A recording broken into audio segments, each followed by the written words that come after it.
శ్రీ పార్వతి జడల రామలింగేశ్వర స్వామి temple చెరువుగట్టు. Yes, రీసెంట్గా ఈ టెంపుల్కి మన రాకేష్ బోనం కూడా వచ్చి విజిట్ చేసి వెళ్ళారు. ఈ విషయం మీకు తెలుసో లేదో. ఈ గుట్ట చుట్టూ దారులు అయితే గుండ్రంగా ఉంటాయి. 3-4 రూట్స్ మనం క్రాసింగ్ చేసుకుంటూ రావాలి శివయ్య దగ్గర. శివయ్య విగ్రహం అయితే చాలా కిందకు ఉంటుంది అనమాట.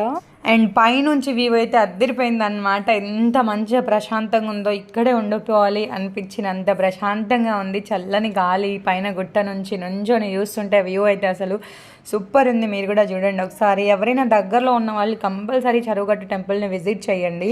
శివయ్య ఆజ్ఞ లేనిది చీమ కూడా కుట్టదు అనేసి అంటారు కదా. సో అలానే అనుకోండి.